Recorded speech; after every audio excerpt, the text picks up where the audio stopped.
All right, Maggie and Perloff, so pleased to be joined by the 4-time Pro Bowler, of course, lead analyst, NFL on CBS, and a dynamite golfer, a dynamite griller. He's a man of many talents, and that's Tony Romo. And Tony, you actually have something in common with my partner, Andrew Perloff. The stunning good looks, obviously, goes without saying. It's also, Perloff has once beaten your TV partner, Jim Nance, on his own home golf course. You guys have that in common. You're probably the two people in the world who can claim that. I took Nance down in his backyard, Tony. Did he only hit one shot? You hit like 50 though, or how many? No, I hit it off the side. Shanked it. It hit the house and rolled onto the green 2 inches from the hole. And I've never seen Jim mad in my life. I don't know if you've seen him mad. He was furious.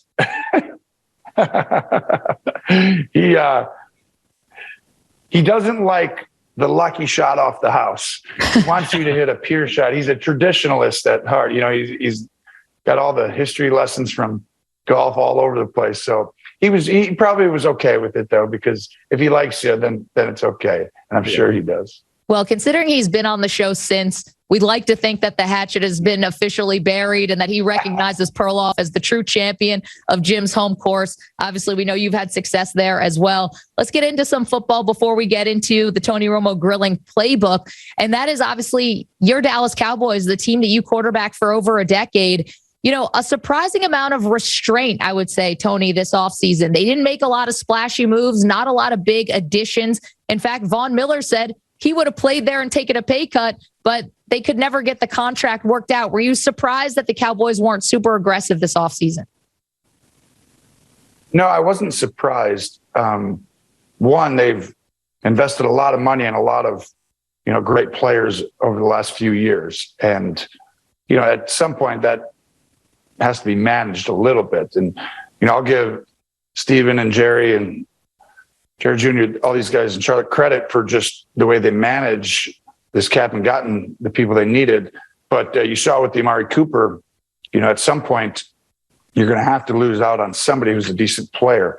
But they've always been able to do a good job of finding ways to move the money around and, still be able to have a roster that's got ability and talent. And they're still extremely talented. I do think that this will be an interesting year just as far as seeing without Amari Cooper there. That's the one little issue right there that I feel is going to change things a little bit.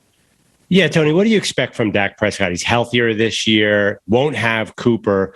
But I feel like nationally, this has been the offseason of the Eagles, and the expectations are a little bit down for Dak Prescott in this offense. Does that make sense? Well, yes, but I also think like the Cowboys have been probably the best offense in the division for a while now. Mm-hmm. And, that the offensive line since around 14-ish, they started to get really good. And so that's carried them for such a long time. And then you threw in these pieces at wide receiver, and all of a sudden this was a dynamic group that could, was going to be very difficult to stop. And you're seeing just a little bit of change start to happen. So I think you'll see a shift in philosophy a little bit. The identity might change and get back toward the 16-ish, 17, 18 season. But I still think Dak Prescott's going to have a fantastic year. I think he's shown he's more than capable of playing great football consistently throughout a year. And I just think it's going to be a little different, because the weapons won't be quite as dynamic. They'll still be very good, but I do think that you'll see teams play them just a little bit differently. That's interesting. And what are you expecting Dak to, improve upon this offseason? Obviously, every year you want to add more tools to your arsenal. What are you expecting to see from Dak as we head into the season? Well, I think what you're getting from Dak. I mean, he's played at a high level a long time now. And so what I want to see is just the other guys, the younger wide receivers, the people that are in positions to really make a huge impact that need to. You saw Diggs do that on defense last year.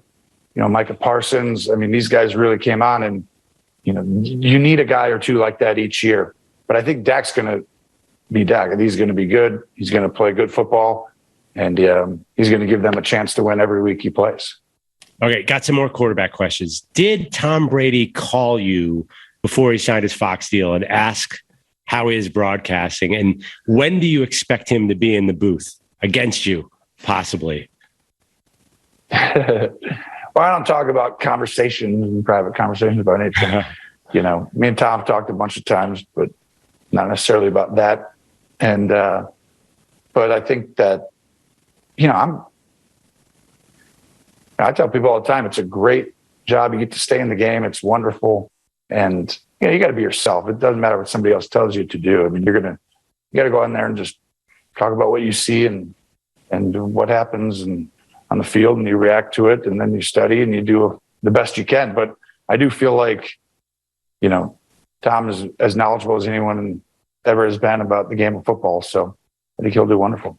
Tony Romo is our guest. Of course, the Tony Romo grilling playbook is something we'll be talking about in just a minute. We appreciate Tony carving out some time for us today. Some quarterbacks you're going to be calling because of the CBS relationship, of course, with the AFC is the AFC West, Tony.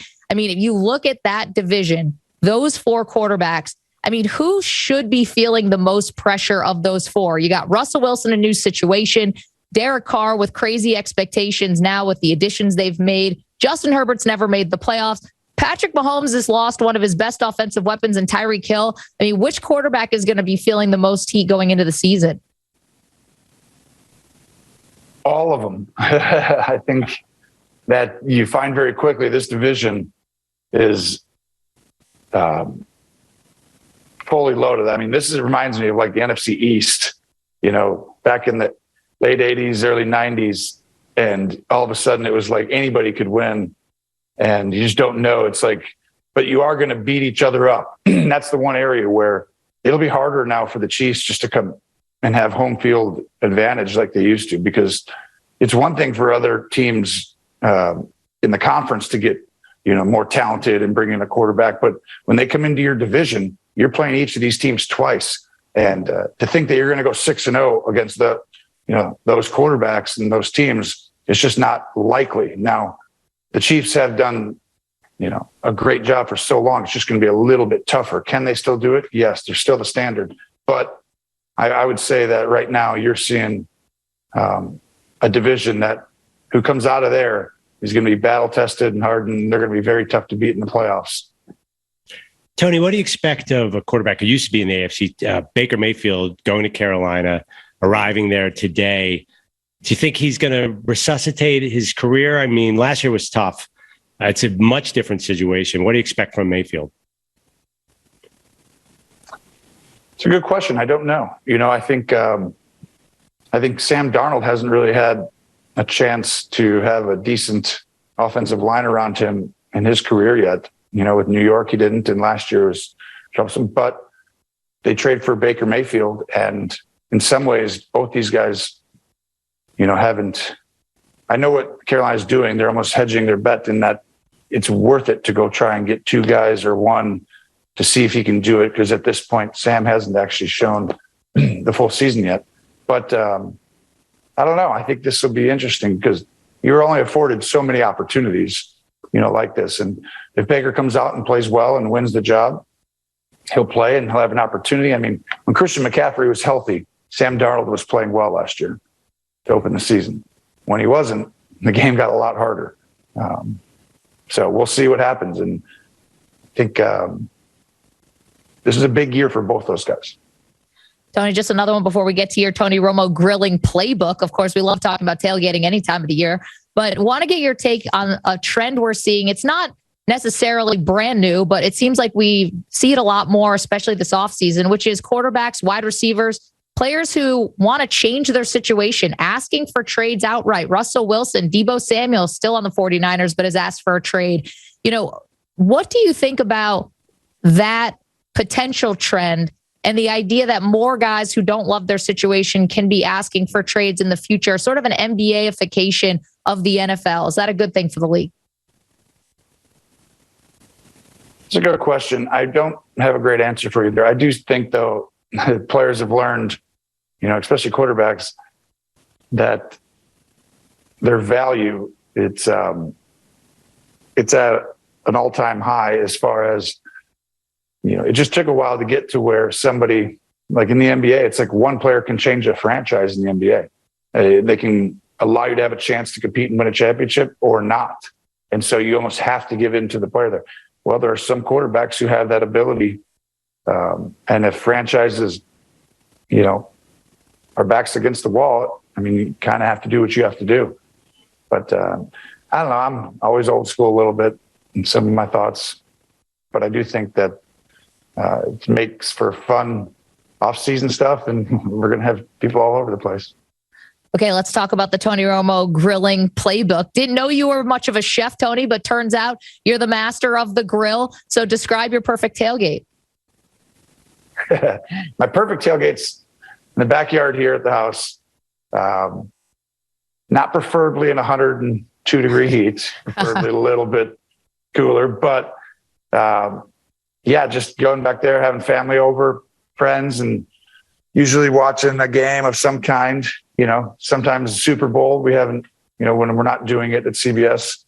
But, I'll make the smoked brisket, cheeseburgers, classic beef cheeseburgers, a lot of stuff on beef. It's what'sfordinner.com. You can go there and check that out. It's where you see all my stuff. I mean, Wisconsin, Texas, you've been a lot of different places that are known for barbecue and for great food. So what's the best tailgate you've ever been to? Ooh, that's a good question. Best tailgate I've ever been to. Well, I got to go with probably my father-in-law's or my parents' house. They've had a couple of good ones, and they know how to use the smoker like perfectly. And so they make some of the best stuff. And that's been some of the funnest, most, enjoyable times. Family. It's always like family stuff. That's what I love. Very smart. Give the shout outs to the family, Tony. You know what you're doing. And Congratulations on the Tony Romo grilling playbook. You mentioned beef. It's what'sfordinner.com is where you can find more info. Been a pleasure talking with you, Tony. Enjoy the season, the rest of the off season and the season. We'll catch up with you soon. Thanks, Maggie. Thanks, Andrew. See you guys. Appreciate you. Take care. Thanks, Tony. Thank you for watching our video. Please like, comment, and subscribe. And if you want to see more videos like this, just hit the bell. Yeah, ring the bell. Just hit the bell.